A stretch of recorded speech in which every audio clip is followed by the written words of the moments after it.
I have a feeling that a lot of you don't know who I am, and that's okay. That's okay. My name is Bennett White. I'm known as Bennett the Sage on the internet. I work with Channel Awesome. Have you guys heard of the Nostalgia Critic? Yeah. Well, I'm not him. All right. But yes, I've been working on the internet for about coming on to 6 years now. I started in 2008. And I started making video game reviews, very factually based. And at the time, I didn't want to do stuff like the Angry Video Game Nerd, or more specifically, I didn't want to be the irate gamer. So, so what I did was I tried to be as factual and, like an actual review, like something that you would take into account if you were to purchase a video game. Well, that went on for about 5 years, and I realized that I just kind of lost my lust for it after a while, and I just quit doing video game reviews. But in the interim between making those reviews, I also started another show that's more like the Angry Video Game Nerd if he were to review anime. And so I took up the mantle and I made a show called Anime Abandoned, which thank you, some fans out there. I don't need your pity! But as I said, I decided to make a more, internet show about old anime because I find that otaku today, they love anime. That the passion for anime has always been the same, whether it was in 1989 or 2009. The passion is still there, but what I think is missing is that otaku today just don't know too much about anime of the past, or they didn't know the culture of anime back then. So I decided to talk about old anime as if it just came out, like the episode was taking place exactly during the time of its release. So like we don't have the internet, we don't have a bunch of websites telling us, oh, this is a piece of crap, avoid it. We just have our friends. We have a video rental store that may carry about 8 or 9 different anime VHSs, and we're just, luck of the draw at this point. And so that's how a lot of old taku, well, I coined the term old taku, that's how we came to, we had a love-hate relationship with anime, and we often had a sort of a kind of, what do you call it? Like it's like you're in denial. Sorry, you're in denial over like this anime's crap. It's like no, it's good. You hear that voice acting, the way it doesn't sound human at all? You can tell the quality. That's how you tell the quality. And nowhere was that more apparent when I tackled Akira, the original 1989 dub of Akira. Not that slick 2003, Johnny Young Bosch Akira dub. I'm talking about back in '88, and it was one of the most awkward, most wooden, and really hard to sit through dubs I've ever sat through, because if you've ever seen Akira, the animation on the mouths aren't your typical lip flaps. They're not like 3 frames of animation going closed, semi-open, all the way open, and they just cycled through that to get a talking animation. What they did was they bothered to animate every single mouth movement and syllable. So what that caused the actors of the dub studios to do was to elongate syllables so that it matches the lip flaps. So you get line deliveries like, "You Neanderthal piece of crap! We'll remember this, Slugworth!" Who talks like that? But it kind of, I've ran into like a gestalt of hardcore otaku that just gave me crap for saying that the dub sucked. And it just made me realize that they still hold on to those memories of, being 10 years old and maybe like their 13-year-old brother rented this crazy VHS from the Blockbuster and they sat through it and they just had their minds blown by that animation. And they never really came to terms with that memory being flawed in certain ways. And I think that kind of memory, or at least that concept of a memory, kind of jogs and roads into what I'm trying to do with the show. And sometimes it's about that, or sometimes it's just me poking fun at a terrible piece of shit anime. Believe me, as much crap as there is now, there is a ton more back in the past that you thankfully probably haven't heard of before. Like, any of you heard of Mad Bull 34?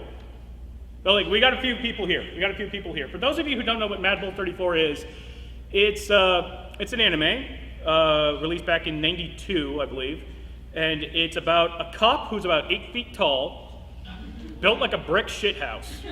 He's got a big old chevron mustache, and he just murders people. And he's a police officer too.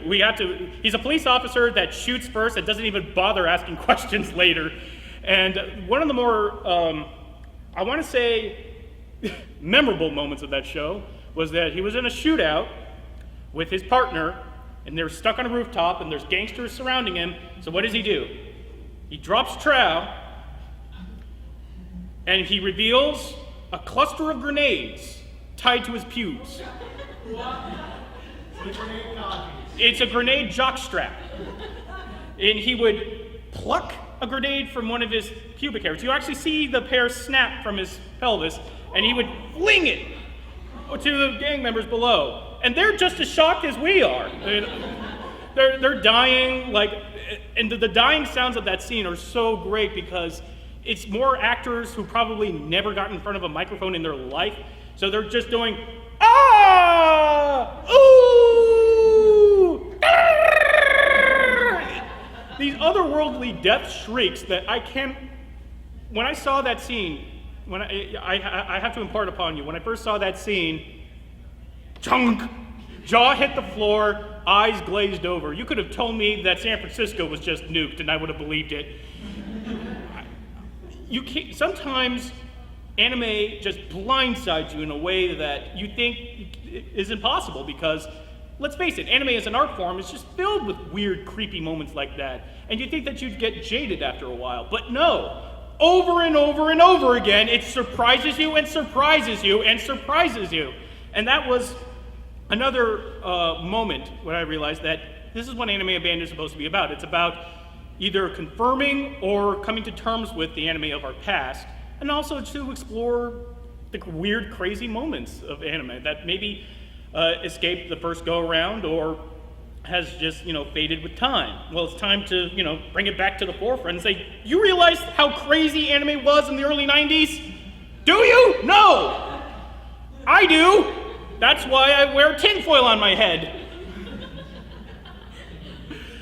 So, like aluminum foil. That was a great song. But it couldn't be all fun and games for long, because you can't be a clown on the internet 100% of the time. And I also know that a show can't coast on just the turds alone. And that's when I took a look at some of the anime that really are classics in every sense of the word. But if I mention them, a lot of people will say, I haven't seen that. Is it good? It's like, yes! See them! You're otaku! Why aren't you seeing these classic anime? Anyone here, for instance, have you heard of The Wings of Onimize? I'm seeing a few nods over here, but a little over the half the room haven't even heard of it, let alone seen it. And it's, one, very beautiful. It's just as fluid and just as impressive as Akira, in most regards. Not in all regards, but in most regards. And it had a story that actually made sense.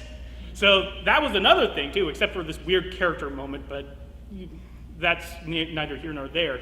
And it touched upon an issue that I found sorely lacking, and not just in anime today, but in fiction in general. It's about, the wonder of space travel, the uniting of warring factions with the notion that, hey, what we're warring over, what we're fighting over, it's just a small piece of the cosmos. There's this great climactic scene where armies are marching towards each other, trying to stop a missile from being, a rocket from being shot up into the air to escape the Earth's atmosphere. And it happens, and they all stop, and they just watch as it rises. And there isn't a moment like that, I don't feel, in anime today. And I feel it's a moment that everyone should experience.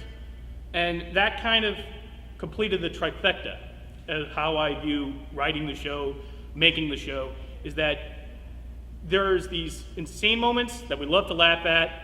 There's a re-examination of our history, and there's the appreciation of our history. And whenever I try to make a new episode, I just keep those three facts in mind. Whether it's for like the shitball anime that will most likely be coming down the pipeline soon enough, or it's going back to, let's say, Jinro. Anyone here seen? Like, few hands raised, but a lot of hands not raised. Jinro is, bar none, my favorite anime film of all time, bar none.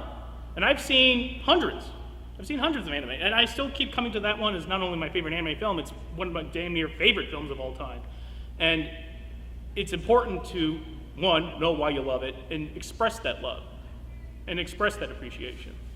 So I wanted a show that can do all of that, and I think I've done it for the most part. I still have a lot of work to do, and I hope to do it soon. So hopefully this breakdown was good enough for the people who are not familiar with me. So I'm going to open the floor to some questions about anime today, anime in the past, or about me or my work. Anyone at the floor? Yep, you. I like your Violence Shack review. Well, review. Yeah. Review. I really did like it. It was nice the way you see different feels and aspects of your acting. It was really nice. Was there any other like Violence Shack where you want to review it but you really can't for the show because of this, probably similar to Violence Shack, or just because it has that thing like on it where you can't really show anything to review it? Not directly. Like I know plenty of anime that I can't show on my show for explicit reasons, but it's I never had any compulsion to review it. I never had any desire to review them. For those of you who aren't aware, there was this anime called Violence Jack, and it kind of goes beyond like so bad it's funny, and even so bad it's bad. It hits a point where it's so bad it's depressing. You feel bad just for watching it. You laugh now, but like if you were sitting there watching like gang rape, there's several child murders, and yeah. And I think the worst moment comes when our hero just takes a lesbian rapist and literally just wishbones her, just takes her by each leg and just rips her down the sides like that. Yeah, it's not pleasant at all, at all. And we were unfortunate enough to watch it. did you watch the uncut version? Yeah, I'm pretty dang sure we did. No. Here's the thing. Like when I released the episode, and everyone, like the people who were against the episode because I ostensibly didn't review it, it was basically a 30-minute short film about the process of trying to review something like that and coming to terms with, taking responsibility for what you say in your art or in your, basically in your words in your everyday life. I mean, and a lot of people didn't like it. They were just adamantly just like, you reviewed a hentai once on your show. You pussed out, man. You show the gang rape, show the child murder, stuff like that. And I'm sorry, I was kind of losing my train of thought there for a moment, but no, it was I got it. It was Anything similar to Violence Shack? yeah, anything similar to Violence Jack, but it's I guess what I'm trying to say is that Violence Jack is just an anime that is the only anime I've ever seen that has no reason to exist. I mean, like if you want to watch violence porn, there was tons of it in the late 80s and early 90s, tons of it. And just because it kind of relished in it doesn't mean it makes it better. It just feels like it's fetishizing the act of violence in a lot of ways. And I have some that's questionably moral to me in a lot of ways, not the least of which is just icky to think. But to answer your question, no, there hasn't been an anime like that in a long roundabout way. Yes, another question? Oh, in the back, black hat. Have you ever read a manga of an anime that you've seen to just see the difference in the story? if I've read the manga of the anime, it's always because I read the manga first. I haven't read as much manga as I used to. Back then, manga was cheaper than anime, and so and plus I could keep it with me wherever I go. That was my thought process at the time. But I read Trigun before I saw the series, and that was just a massive departure from the anime. But that was only because the anime was produced as the manga was being written, and in what was it, a weekly shonen, serialized shonen. But that was the only reason why it just kind of went off the tracks and had its own ending. And knowing the manga ending and the anime ending, I think the anime ending tied everything together better. And it didn't really have that kind of weird plot point about Vash losing his life and his hair turning black. That just felt that really non-needed. It was a much cleaner and crisper story, and I think the ending result is much more satisfying because of it. But other anime manga I've read, Love Hina. Got rumblings through the audience. I was asked this question earlier during the autograph signing about what are my feelings towards the Love Hina manga. For those of you who don't know, I regard the Love Hina anime as a perfect piece of hate fuck material. It is just like you want that anime to be destroyed. Every character is just this slimy, unlikable, like just this absolute stain of humanity. And like Keitaro is this bumbling idiot man-child that can't keep his crap together, and Naru is just like this ball-stomping bitch who just seems to get off on his pain. And like no one is worth a damn in that series. And I went to great lengths explaining like why Love Hina sucks, and I think in 3 different episodes covering 3 different OVAs they had over their course. Believe me, I'm well versed in my hatred for Love Hina. But the manga I read at a time where I was 13, and that was the closest I could get to porn. So, and the story came second, the barely clothed nipples came first. So I was just flipping through it, and then, the story kind of rubbed off on me after I rubbed one off. Thank you, me. But I guess I can't hate the manga itself like I hate the anime. Mainly because I don't hear the voices, so I can't, there's no longer that dimension of annoyance anymore. And second of all, it's better hooked to my childhood memories than the show was. I was always bitterly disappointed in the anime. Always. But in the manga, I can still remember being 13 years old and flipping through volume 12 for the 13 bazillionth time. So, I can't really separate it. I can't really judge the quality of it. I can only judge how I viewed it. And I say it's a guilty pleasure. Yeah? The manga version to me just seemed to focus more on the romance, while the anime seemed to focus more on the slapstick violence. That, I'll agree with you on that. But the manga had its fair share of bullshit too. Like that plot point where Koala Sue turns into a woman during the full moon. Yeah, that is that so that, Ken Akamatsu can stop drawing lollies for like a story, and then he goes back to the lollies the next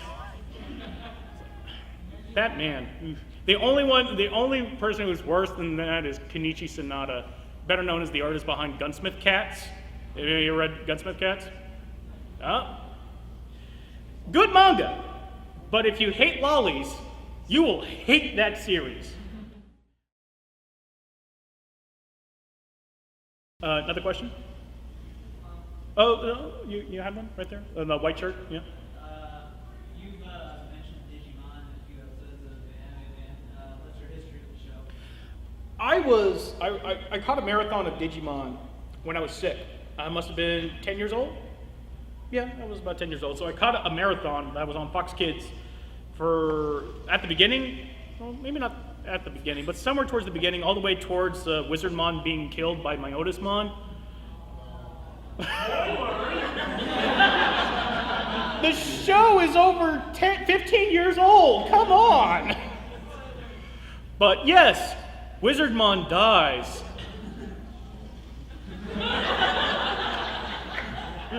And oddly enough, I didn't cry. I just one, I just, even though I was with Wizardmon since his introduction towards the ending, I just never had any real connection with the character. So his death just kind of came out of, like, wow, he's dead. Why is Gatomon crying? I thought Gatomon was an evil bitch. I was like, oh, wait a minute. Oh, okay. Like my 10-year-old mind just trying to work out the ins and outs of the stories through probably 102-degree fever and my own weight in Benadryl.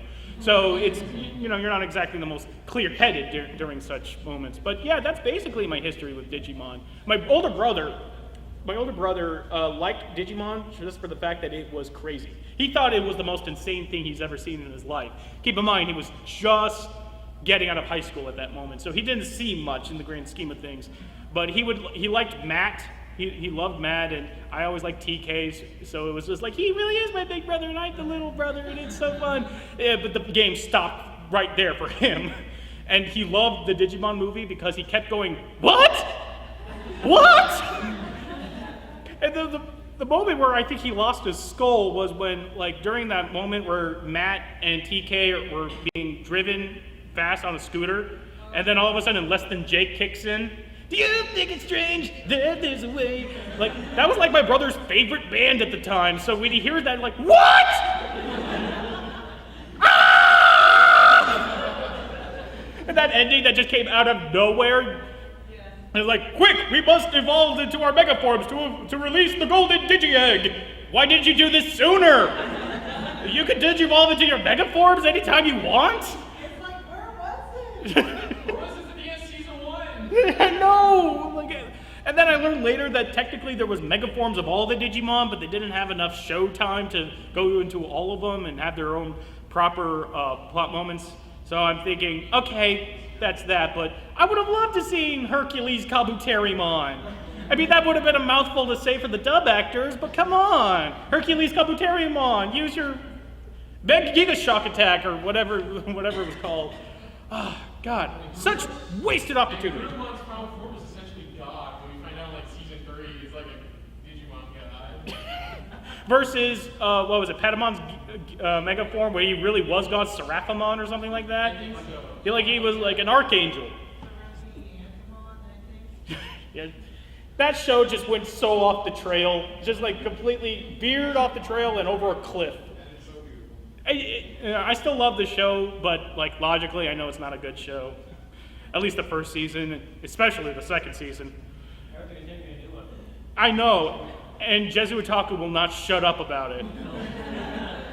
For those of you who don't know her, Jezu Otaku is a co-worker of mine.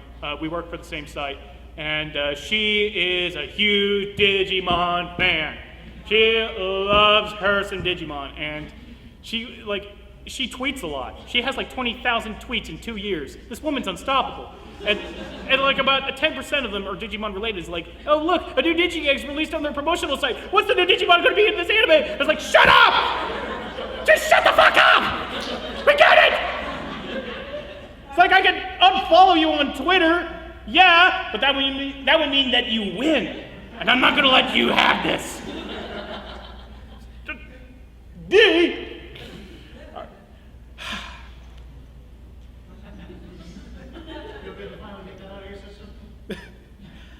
No, I just needed a drink of water. Another question? Oh, you are full of questions. You are keeping this train moving, man. So it's up to you to keep those questions coming. Come on. I was thinking about Komatsu. Do you plan on doing an anime event in Negima? I never learned how to pronounce it. Is it Negima or Nejima? Yeah, like Negima. I don't know, because Negima, to my knowledge, only had like a television series, right? No. Did he have? Oh, so besides the manga, besides the anime, what else? OVAs. I would probably review the Negima OVAs because one, it's easier to summarize an OVA series than it is a 26-episode television series, and two, I usually find it when they have like a start and end story, it's easier to keep everyone on the same page, especially for people who have never seen the anime, in question. So I would probably review the Negima OVA. I'm willing to give it a chance, but I hear terrible things, especially from, I hear absolutely terrible things about it, but I'm willing to keep an open mind. I've heard absolutely terrible things about all sorts of anime, and I keep sitting through them and like, that wasn't that bad.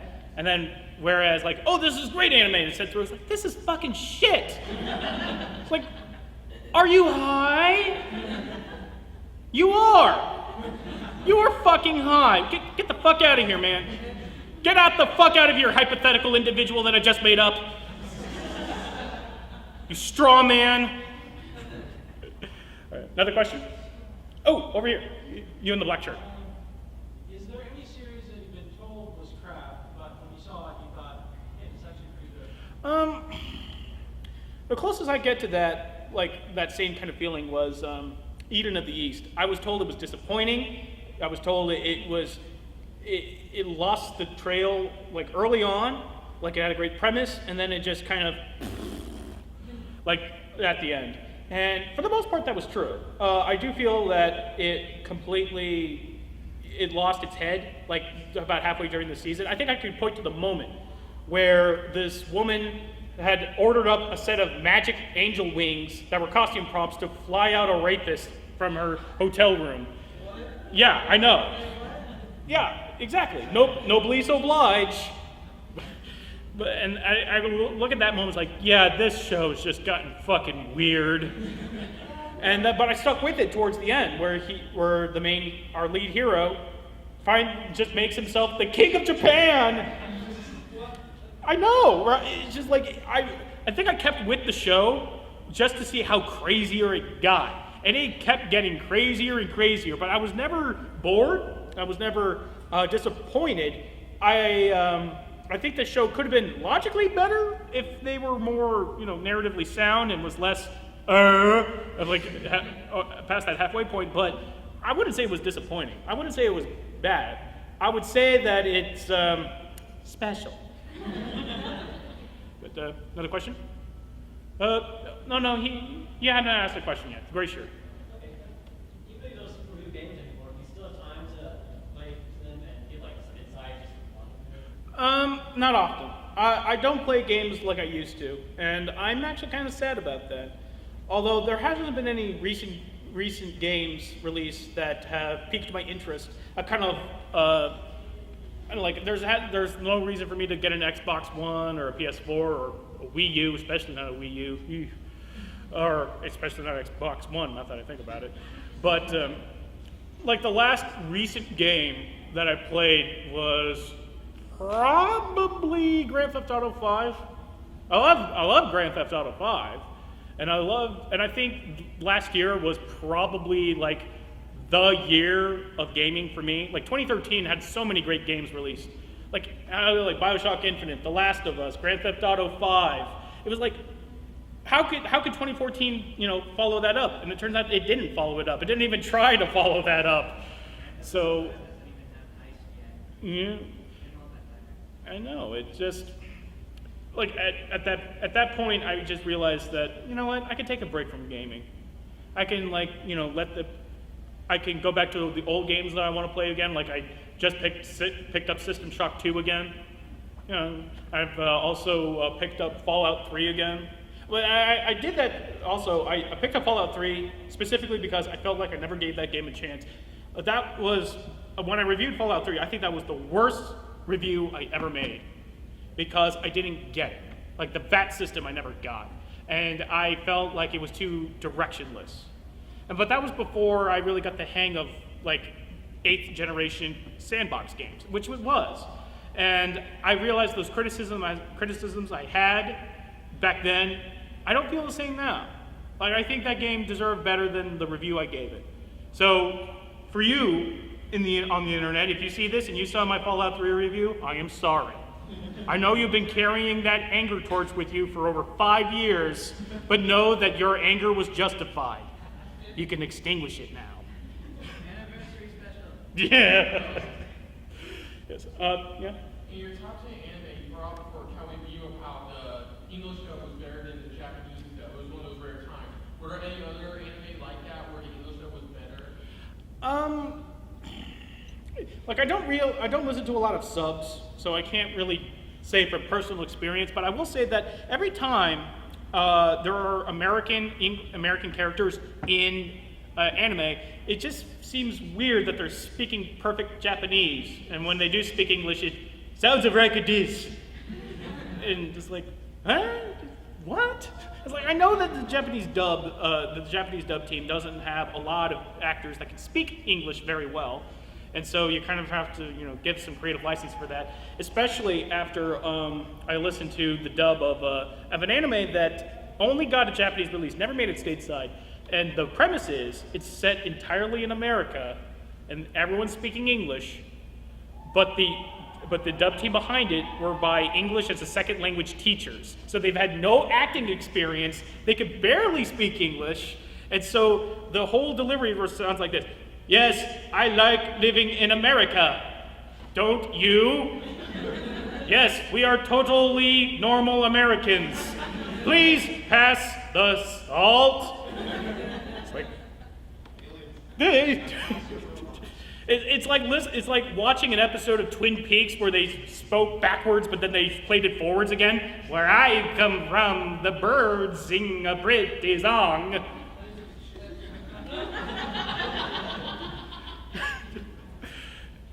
And of course, that never made it stateside, but I would love to talk about that anime specifically because that was such an interesting time where a dub studio actually took a chance about what anime was, because like every other anime is in Japanese, no matter what the setting.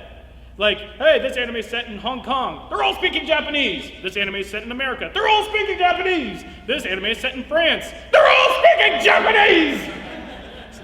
And so that was the only time where they said, let's have it all in English. And then it came out. Let's never do that again. Like, even Japanese people could be like, that doesn't sound right. It's like, what the fuck are you on? No, stop it. Bad, go in the corner. Exactly. Gotta get out the belt. Adrian Peterson, where's your number? Oh, one joke. Somebody got it. Love you, whoever you are. Another question? Black shirt again. What is an anime that you reviewed that you have negative opinion on, but you've seen fiercely defended for costumes? Oh, there's been plenty of that. There's plenty of there's Akira, of course, got a huge negative backlash against. In fact, there's a video on YouTube that says, Anime Abandoned sucks or something like this, or Bennett the Sage fails. And you can look it up on YouTube, it's pretty easy, and he's basically dissing my Akira review. And apparently, the first time it was uploaded, it was taken down, but somebody else downloaded it and re-uploaded it. That's how passionate they are about how I suck, and how I got everything about Akira wrong, and how dare I draw breath! Like, he cannot learn to live on this planet knowing that I'm living on the same planet with him, and he is currently building a rocket so he can escape this world and live out the rest of his life on space food. I assume. I mean, that's what I would do. I mean, I don't like meat either. Another question?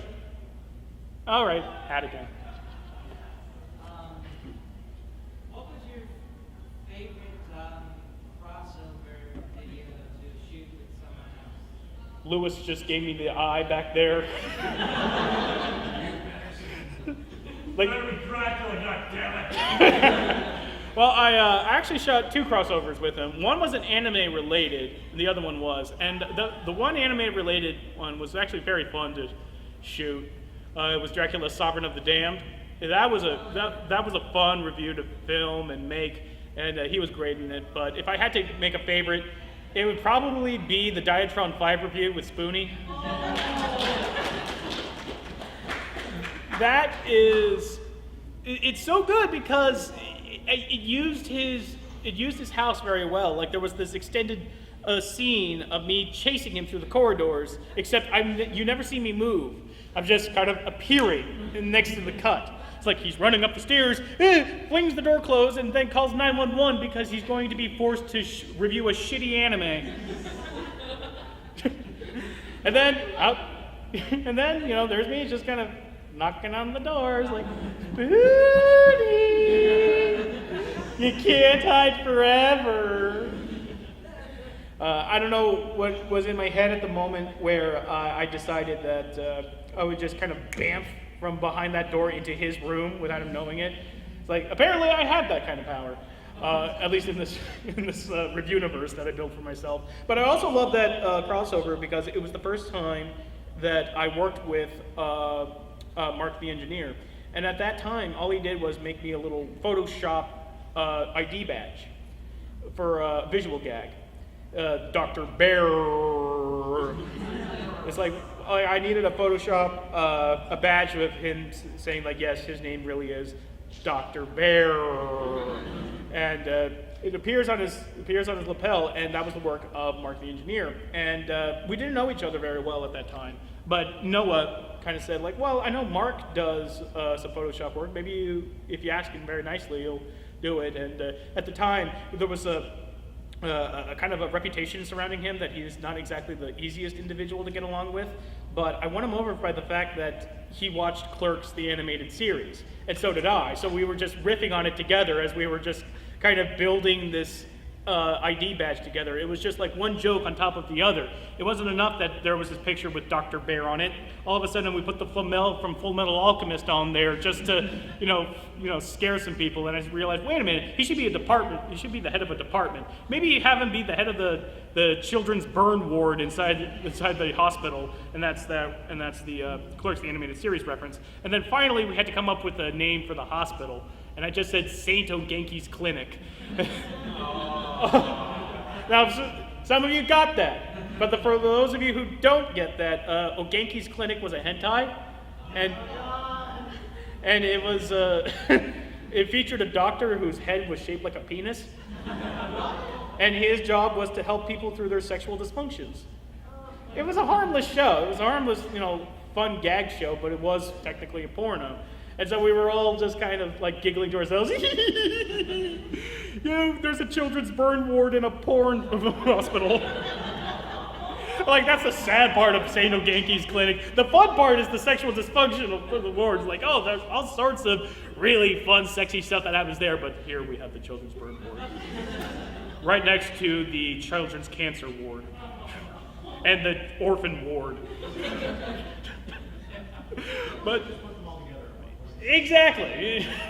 Burnt orphans who have cancer. That has its own ward. But I think that's my favorite crossover because, one, it was a good review in of itself, and two, it meant I met like one of my best friends I've ever met in my life, and who's been helping my career ever since he kind of signed on for this rickety-leaky ship of a show that I call Anime Abandoned. I'm surprised I was able to get that out. Rickety, leaky ship I call Anime Abandoned. Crochet that on a pillow. Another question? Oh, Stretcher? Oh, yeah, based on that last one. Is there anybody else from the site you'd like to do a crossover with? We haven't gotten to yet. I did a crossover with Brad, the Cinema Snob, doing Dolomite 2. And the review was fun, but I felt it could have been better. I was under a lot of pressure at that time to get 2 crossovers out in the same month. And that was before that I was doing Anime Abandoned. And now I would love to be able to do the anime version of the story of Rikio. Because he did the live action Rikio, which is that insane martial arts movie where this guy punches through guys' stomachs. And I believe, he feeds the main bad guy into like a meat masher all the way down to his head, and blood just comes gushing out all over and over. I'm sorry, what? Oh, wait, sorry. No, I'm thinking of something else. Okay. Sorry, But I was thinking of old one, hammer fight. oh, no. That's something completely different. But I would love to review the anime version of it with him, just to see, gauge his reactions. Like, is it better? Is it worse? Probably won't be as memorable because, all that kind of violence is just kind of par for the course as far as anime is concerned. But seeing that level of violence in a live action, that's insane. All right, with the Doctor Who scarf. Is there a particular anime or series that you just straight up never will do a review for, or just for whatever reason? Straight up, never. It used to be Dragon Ball Z, because at this point, what is there to say? I mean, everyone's seen it, or at least heard of it. It's so mainstream that I don't think I really have anything to add to the conversation.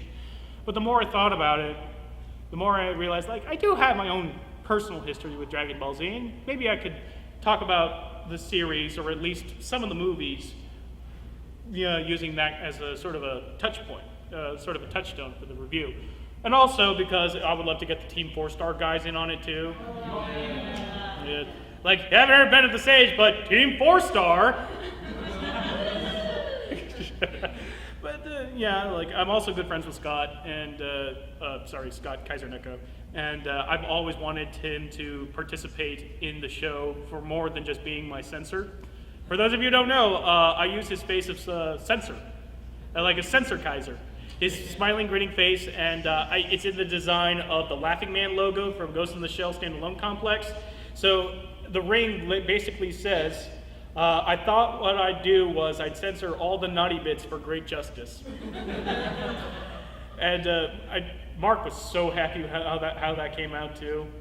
He's like, look at this! Look at this! I studied Flash for a week so I can animate this!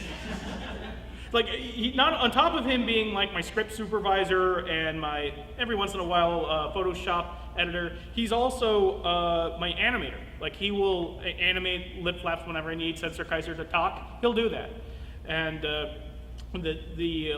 his contributions to the show cannot be overstated. It cannot be overstated. So, I know he's going to be watching this video when I upload it too. So, Mark, thank you. Everyone, big round of applause for Mark.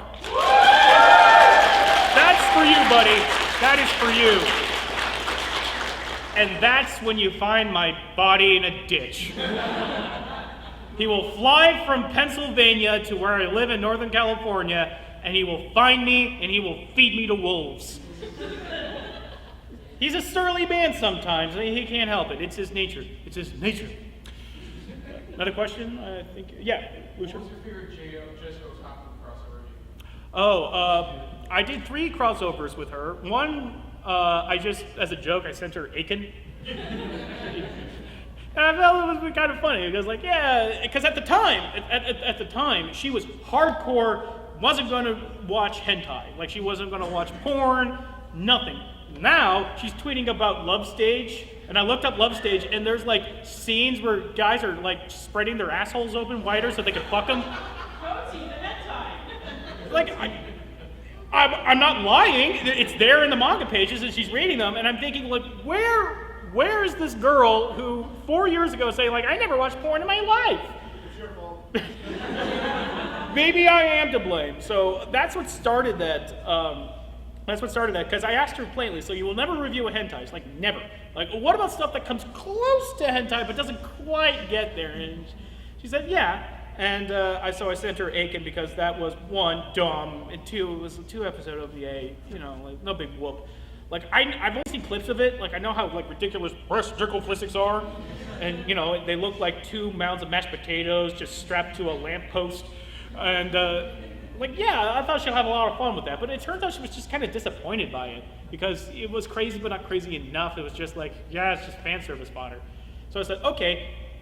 The second crossover where I said, okay, I'll send her something longer, and one that was not only a lot of fan service stuff, tit shots and everything, but also,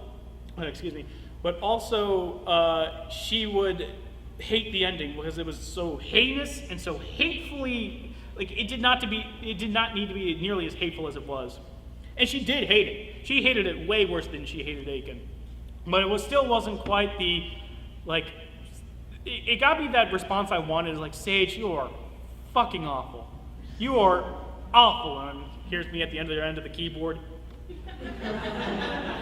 But then she came to me 2 years ago, and she said, well, I wanted to come back to our crossovers, and why don't we talk about High School of the Dead? And the twist was, she likes High School of the Dead. She really does. Fan service and everything. And I'm thinking, well, where's the twist in that? It's like, well, maybe it'll be like the time you win, and then you have successfully, corrupted me. And I was like, yeah, I like that. Let us do it. I had a lot of fun filming that too, because she wanted me to be camp villainous But apparently I was too camp even for her. So it was like, you get to live, but only if you survive my tortures.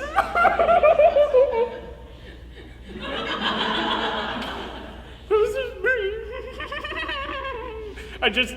I put on my Alfred from Resident Evil Extinction voice. No, it wasn't Extinction, Code Veronica. I just put on my Alfred from Code Veronica X voice.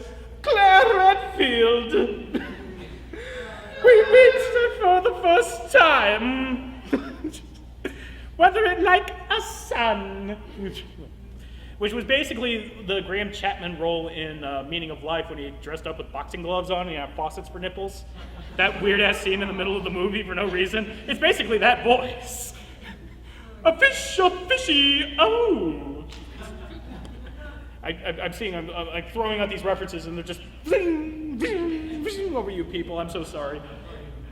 You got 5 minutes? No, you're good. Oh, okay, sorry. I'm just saying I'm catching the references. Oh, okay. You were totally swag about the dude. Like, didn't fly over me, man. And sip of Pabst. Another question? You in the glasses. Yeah. Do you have an opinion on Hayao Miyazaki films that you might want to in the future? Hayao Miyazaki is a tough one for me because a lot of people got into anime because of him. And I'll always be grateful for him for that, but I just wish I liked his movies better. Like, everyone said, Spirited Away is so creative, and it is. I like Spirited Away, but I think as a story, I never gravitated towards the fairy tale-like stories. So something where like a small child learns a lesson in humility and kindness, and she stops being this spoiled little brat. You know, the same kind of moralistic narratives that presents. I never was a fan of that. I mean, as a children's movie, it's great, but I saw it when I wasn't a child. I saw it when I was 14. So immediately I wasn't able to appreciate the visuals. I wasn't able to appreciate the creativity on display. And instead I just got this moralistic, you know, like, you behave, don't be such a greedy little bitch kind of story. And, you know, shut my mind off. But it was one of the very few anime that I saw with my dad, because he wanted to see it too, which is like, what, you wanted to see it? It's like, yeah, it looks interesting. And he liked it enough. And I felt, the only surprise to me was that I did not dislike it. And so like, yeah, it's an okay movie. But this wave of support that the man has, that I think logically I think he deserves, but emotionally, like if everyone's opinion kind of shared mine, it would be like, yeah, he's important, but you know, you see his movies once, that's all you need to see him. Excuse me. And that kind of runs the gamut of his entire work, all the way from Kiki's Delivery Service to Castle in the Sky, Ponyo. Pretty much all of them are always they have the exact same kind of feelings for me. It's like, wow, that's really cool looking. What else you got? Unfortunately, it's just aren't able to hit it home with me. I may be dead inside, you know, seeing hundreds upon hundreds of violent anime shit. Oh, it may have killed the inner child in me, but I like to think not, because I still cry at the end of The Iron Giant. So, no. Yeah, we all do, but it ain't dead. However, Mark's inner child is dead. Like, I know for a fact that after he sees this, he's going to message me later. It's like, you fucking asshole talking about that fucking Iron Giant. Grow up! Fucking Brad Bird loving motherfucker.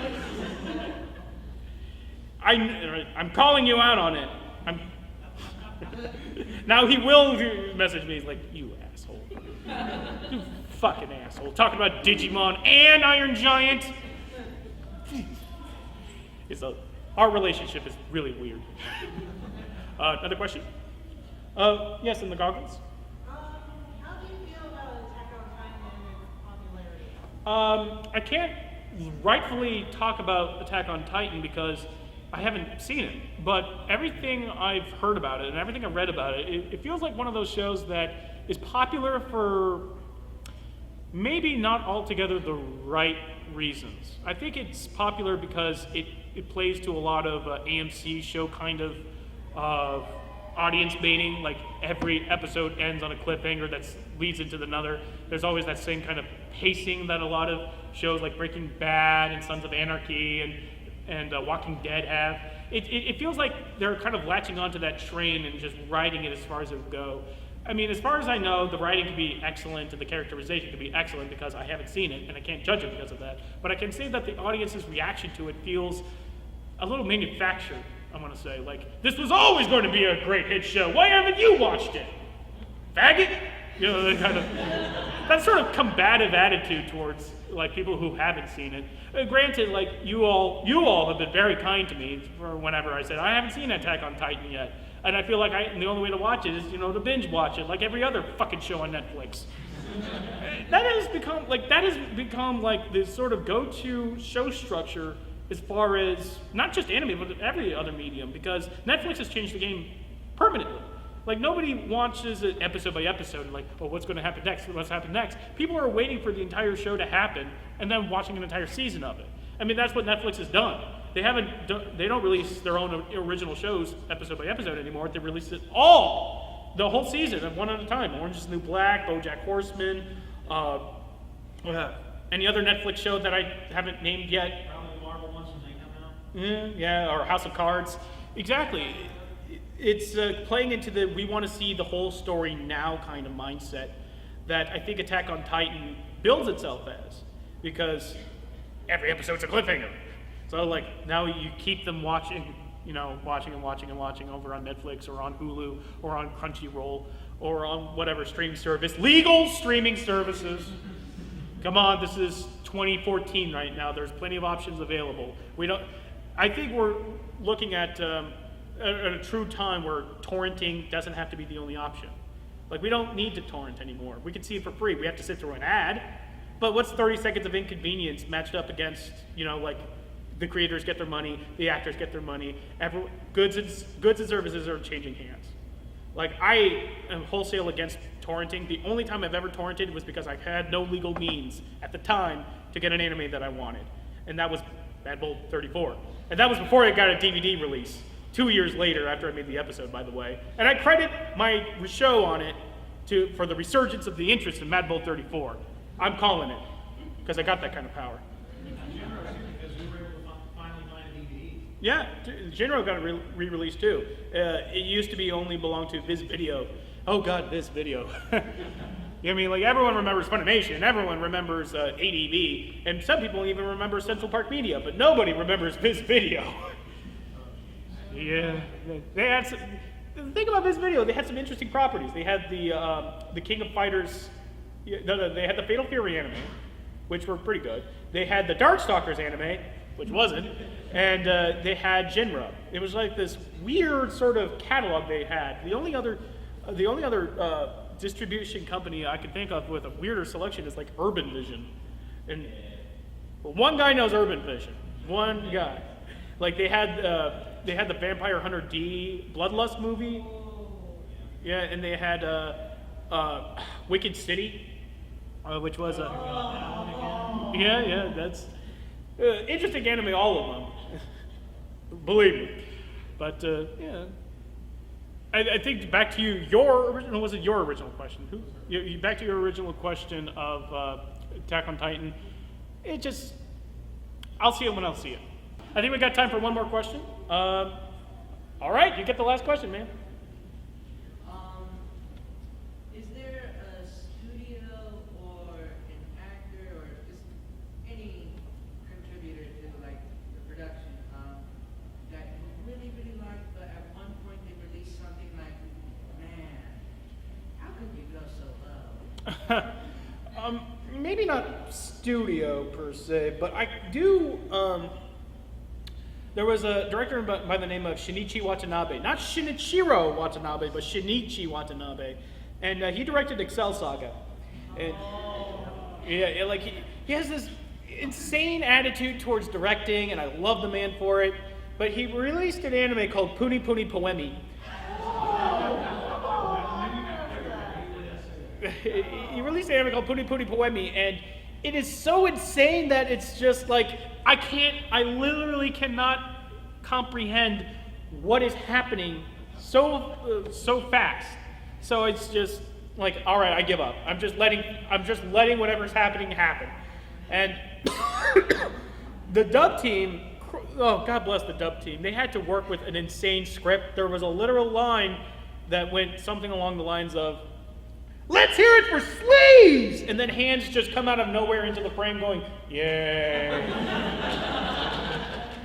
It's like, there's great little legit comedy moments that are happening in the show, but like in the process of everything else that's happening around it, like there's a great commentary track, sort of great. There's a great commentary track where they actually talk about like how they buried so many sounds into the mix of the dubbing that they pulled it out, and like in the beginning of the series, it's revealed like during some moment there is like sex happening just out of the room, and they just had the actresses just going, spank my ass.